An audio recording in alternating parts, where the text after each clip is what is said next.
Welcome to Sun City News. I'm your host, Norma Taylor, and here are some of the stories we're featuring for this week's show. We preview the Okatie Golf Course reopening. Chris Chase checks out the preparations for the October 7th festival in Hardeeville. And later in the program, we learn what's coming up on Extra for October. Sun City News starts now. This is Sun City News, with our news team bringing you stories from Sun City and the Low Country, taking the lead with entertainment news. And on deck is our sports report. Sun City News, from people you know, about people you know. This week's SCTV News starts now. We were at the Okatie Creek Golf Course for the official ribbon-cutting ceremony, opening up the course after extensive renovation. Okay, good morning.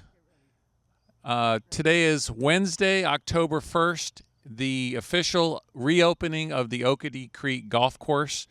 We're so proud to bring this golf course back to life after 6 months of renovation. And at this time, we're going to have a little ribbon cutting. So please, board members, if you don't mind, go ahead and do that. 1, 2, 3. Get in there. There it goes. All right, a little bit more. There we go. Woohoo!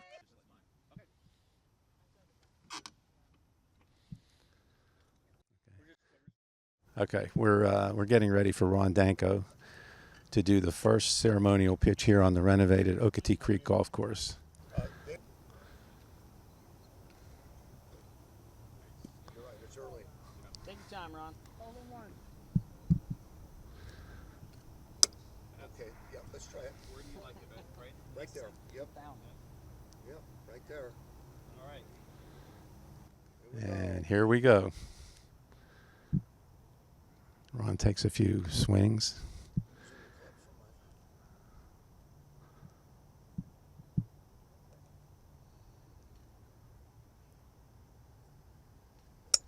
And a good shot down the left side. I'm with Charlie Kent, the director of golf here at Sun City. And this has been an exciting morning where we've opened up the course, opened up Okatie course, and got golfers out there now playing behind us. Your thoughts on the opening here today and some of the advantages now of this course since you've renovated it?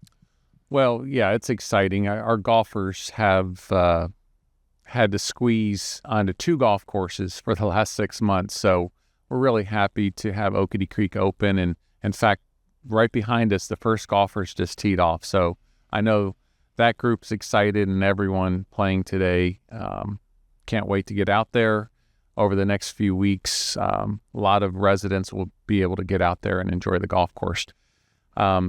What's really great about what we have done to the golf course over these last 6 months is we've added over 25 miles, that's right, 25 miles of drainage onto this golf course. What that translates to for our golfers is, we're actually coming off of a very wet weekend over the last few days. The other 2 golf courses are cart path only today. Okatie Creek, we're allowing the carts to go into the fairways because of the amount of drainage. So to our non-golfers, that may not seem like a big deal, but for our golfers who have trouble walking a lot, it's a huge game changer for them. I mean, typically on a cart path only day, 2/3 of our golfers will cancel because they just can't do that much walking. So not only was the investment into a state-of-the-art drainage system, it's going to pay off financially for the community, but more importantly, it makes the amenity more user-friendly going forward. So we're really excited about that. Well, we've been watching this growth here for the last, like watching a baby get bigger and bigger, and it's been fun to watch the growth and the change in the course, and it looks really great. And these guys behind us are almost on the first tee now, so or on the first hole, so it's moving along pretty well. And we're real excited too about it being open here. So thank you very much, and thanks for all the good work here. It's been a I think a very good investment for the community. And Well, here we are. It's October 1st. We told folks that we would get this course renovated and open by October 1. So it's great to be able to hit that deadline and get it back in the hands of our golfers. well, thank you very much, and congratulations on something that's been successful. Great. Thank Thank you. you. Thank you. You can see more of the ribbon cutting ceremonies and the first drive, along with interviews and an in-depth look of the renovations on our October Spotlight on Sports show. And for another news flash, last week Georgia Lash reported on the Lake House renovations. Well, the Lake House is open, so go and enjoy, everybody. Well, Hardeeville is the place to be in October, one festival after another. Chris Chase talked with Brianna Jones to get some very fun-filled dates for us. So now, we were here for Public Safety Night. What exactly is that? So here in Hardeeville, we have Public Safety Night, which includes Hardeeville Police Department and Hardeeville Fire Department. This event is held so the community can meet each person in the department and get to know what we do here in Hardeeville and how we try to help our residents each and every day. That's actually, now, this is fun for tonight, but there's a lot more things coming up, aren't there? October 7th, we have Public Safety Night Out.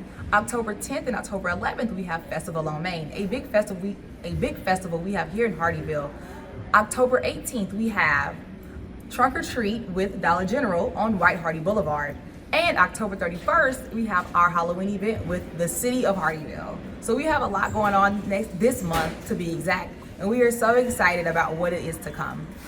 Well, everybody should be coming to Hardeeville for all the good stuff, right, Brianna? Absolutely, and at each event you will see everyone in the community. Our officers will be on the front line, just giving back to our community and making sure that they see what all we do. Not only patrolling, but also just the heart that we have for our city. And we are just so excited about the month and what we have coming. Still more to come. Georgia Lash continues with her report on the Low Country Happenings meeting. Chris Chase was at the District 9 presentation at the Lake House. And we provide information about the Board of Directors election. So stay with us. We'll return after this brief break.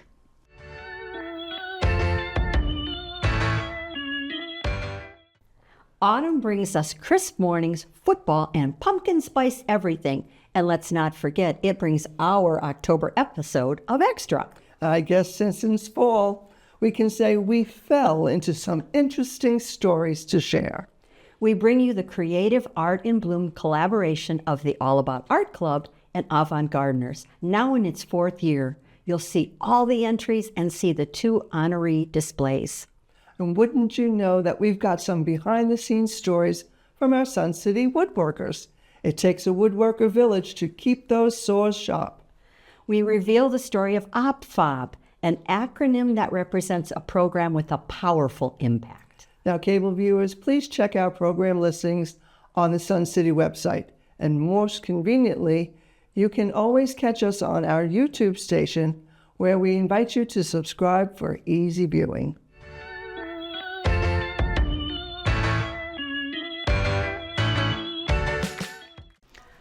At their last meeting, Low Country Happenings gave us lots to ponder, the growth around Sun City. We highlighted some of these projects last week and bring you more of the discussion this week. Okay, what's being built at 170 by Riverwalk? So focus where we are, going toward Buford. The answer is 300 apartment unit complex. Now, in case you don't know, when you're taking 170 up, when I say up, I'm talking to Buford. So you're coming out of Okatie and you're driving toward Buford. You can see Oldfield and all that stuff. Buford County's on the right, Jasper County's on the left. So this development, somebody here yelled at me the other day and said, "Why did you approve that?" I said, "I'm sorry, that's Jasper County. They didn't ask my permission." They don't have to ask my permission. They have their own zoning. So that's what's going there. Imagine 300 dumping on 170. Sure, stay now. Okay, how many of you have been on 170 in the rush hour? It's bad. It's bad. There's no answer around it. And we have plans to fix it all the way up to 462, but the referendum didn't pass, and so there's no funding. Here we go again. It's always back to money. Yes. Yeah, but that's Buford. This is Jasper. Didn't they do a traffic study? Yeah. 600 cars. Yes. Yes. And that's the road can hold that. Yes. They do. Well, that's what their traffic study says. I've sat in the traffic right in front of where all those bulldozers are. I would argue with them, but traffic studies really only look at the peak hours, and they say, well, it's about average. What's average? 2,000 cars? Is that average? So that's right where that is. 300 apartments are going to jump onto 170. And I will tell you, this is one of the reasons Beaufort County Council denied a permit for Mosaic, which is right outside our back gate toward NHC. That was the one where they were going to build 20 units for veterans, but they wanted to upzone to 244. Now, you want to put 150 units for veterans, we'll talk about it, but we don't need any more traffic on 170, and we denied Cherry Point, which is a little bit up from this, because upzoning is problematic. Okay? Somebody had a question on this one? I'm interested. Yeah. I remember one of the NRC meetings they were talking about they were going to expand the 170 to 3 lanes. Yep. Is that still in the works? No, because we don't have the funds. Oh, okay. There you go. Well, and you guys, have you been here long enough for when they expanded 170? Yeah. It's more things. Yes, there you go. So what's being built on 170 by Low Country Golf Carts? Anybody know? Spotless. Good. The answer is, see, Joe likes to put you in suspense. I get to the point. 270 plus apartment again. So remember where this is and where the other one was. They're all on 170. Well, no, that's right. On the nice side of the city. Yes, and understand, like Lisbeth knows this, if you are where Firestone and Wendy's is, that's going to be apartments across the street in that empty lot. And there's not what you do about it. The only people that could stop it is Hardeeville. So, if anybody was in Hardeeville, go argue with them. But this is 270, what was the other one, 300? You got almost 600 apartments. The worst choke point going toward 95 or coming off 95 right now is Margaritaville. Yeah. People coming out, people going in. There's accidents or those people that, when you get the Nixle or the Eventbrite, whatever it's called, you get them all day, every day. You get Okatie, you get 170, you get 278. So this is all going to be going up there. And Margaritaville is still expanding. So just be ready. That's why I said I'm not taking eggs a day anymore. You know what I usually do? When I have to go, like I have to go to Yemassee for meetings and stuff, I take 170 to 462 and I cut out 95. But here's the problem. 462 has so many potholes that it's ruining your car, right? And then people say, well, why aren't you fixing it? What's the answer? The referendum didn't pass, so there's no money. And the problem is that's an evacuation route. So I'm warning you right now, if you have to evacuate, get out early. Like I go to Georgia, I get out early because if you are forced to go up 462, you're going to be very unhappy. Yeah. I would direct you to the Sun City website, go all the way down, it says hurricane. There's a great document in there called Frequently Asked Questions. So everything you would think to ask, like, when can I put my hurricane shutters up? If I leave, can I get back in? Once the governor issues the mandatory evacuation, that's it. The gates go up in lock position, the orange barrel critter thingies go there, and you all, if you're on the south side, you got to go on Lake Somerset. Now, I live in Bull Hill. You want me to wander all the way around to get to Lake Somerset? I'm going to be flying in the wind by the time that happens. Yeah, that's why you leave before it's evacuation time. And how many went to the hurricane seminar we just had last month? And they said repeatedly, and I say this to residents because some of us are aging faster than others, whatever. But, I'm 73. I'd like to live to see my grandchildren grow up. So I'm not going to take a risk with myself. Although there's another story that, but I would evacuate. My daughter lives in Georgia, and I leave before, when they start talking about it's coming, I close my hurricane shutters, like, by now, turn the water off and get out. because the last thing I want to do is sit in traffic. Okay, I don't want that either. And if you leave when it's automatic road reversal, have a good time. You're going up 462 if you're on this side. If you're on the other side, you're going up 95. And you're going to be with everybody else in the world trying to escape a hurricane. Over 125 new people signed up for the District 9 presentation at the Lake House. Chris Chase was there to talk to Steve Musselman, the new chair for District 9, along with Hardeeville Mayor Harry Williams and RAC members. Okay, Steve, you are wearing a lot of hats now. I mean, you're the NR for your neighborhood, Emerald Cove. You're the chair for District 9, and you're new to the RAC. Yes. Tell us about it.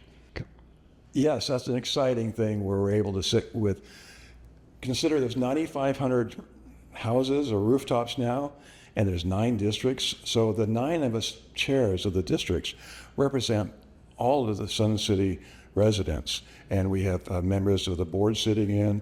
It's quite an exciting thing to be able to see so much perspective in that one room. Well, our 2 major goals are to create jobs through industry and jobs through more commercial interest in the city. So both of those are high priorities. Do we have things coming in?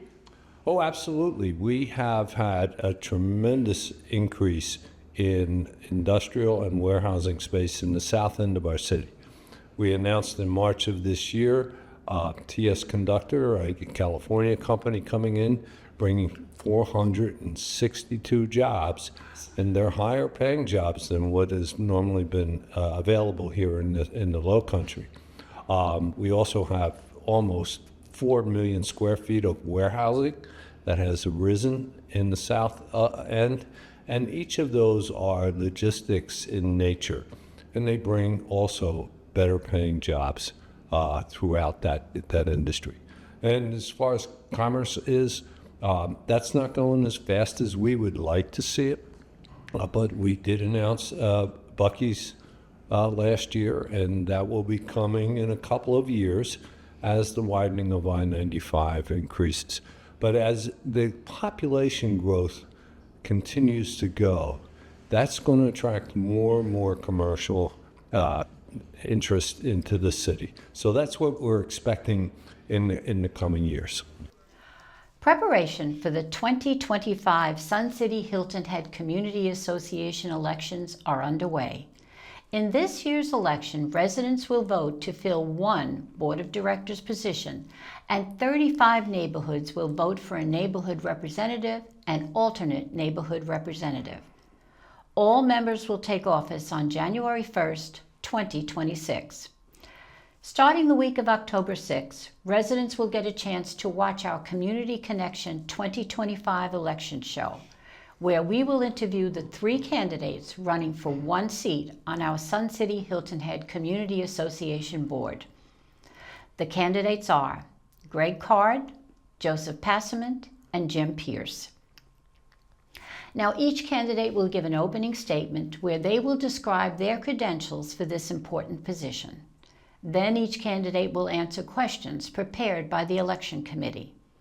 Finally, the candidates will give a closing statement where they will tell residents why you should select them to work for our community. Be sure to tune in starting the week of October 6th for this informative Community Connection election show with the Board of Directors candidates. Still much more ahead on Sun City News. Randy Selman's here with an entertainment report. We get a preview of what's coming up on Extra for October. And Mike Romano has sports news. So, come on back. Welcome to the October edition of In Our Neighborhoods.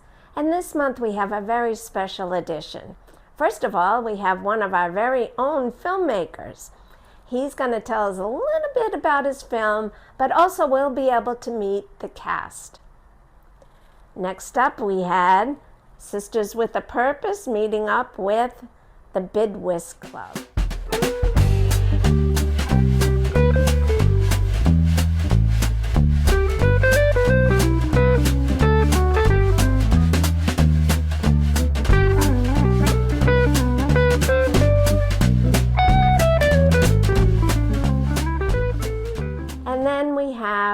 of our very own being honored by them. And one of these honorees was our very own Martha Spizo.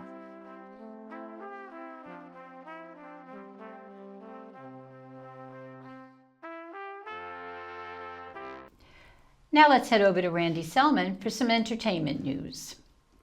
As we head into the fall weather, let's look ahead to all the exciting events happening here in Sun City. Glow Vibe Golf brings the Glow Party to Sun City on Tuesday, October 21st, with an 18-hole indoor mini glow golf course in Pickney Hall. This is a 4-person team event with a shotgun start time of 5:30 and 8 p.m. Equipment will be provided, or bring your own putter. Cash bar services are available. Tickets are $15 and they're available online or at Lifestyle Services. Limit of 4 tickets per household.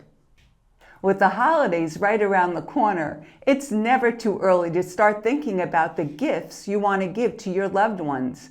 Make It and Take It is offering a class on tissue dyeing on Wednesday, October 22nd at 2 p.m. in Pickney Hall. Sun City resident Ellen Scott returns for a very popular class teaching how to dye silk scarves utilizing tissue paper. You will leave the class with a beautiful 11 by 60-inch scarf in the colors of your choice. Like I said, it makes a great gift for someone or to give to yourself. All supplies are included in the ticket price of $38, and they're available online or at Lifestyle Services. Limit of 4 tickets per household. Sun City Theater Club presents You Can't Take It With You. You Can't Take It With You is set in the 1930s New York City and revolves around the eccentric Sycamore family, led by the lovable and unconventional patriarch Martin Vanderhoff. The family's carefree, unconventional lifestyle stands in stark contrast to their wealthy, straight-laced neighbors, the Kirbys. The plot thickens when Alice Sycamore, Martin's daughter, falls in love with Tony Kirby, the son of the wealthy Kirby family. As the families come together, their differing values and lifestyles lead to a series of humorous and heartwarming misunderstandings. The play explores themes of personal happiness versus society's expectations, the importance of family, and the joy of living authentically. The climax of the play comes during a chaotic dinner party where the two families meet and various comic situations unfold, leading to a deeper understanding and acceptance of each other's differences. Ultimately, You Can't Take It With You is a celebration of individuality, love, and the belief that happiness cannot be measured by material wealth. The show opens on Thursday, November 6th, and runs through Sunday, the 9th. More about this play in the weeks to come. I'm Randy Selman, and that's your entertainment report. Remember, life is entertaining, so don't miss the show. Georgia Lash, co-host of our monthly show Extra, is here to tell us what's coming up on the show in October.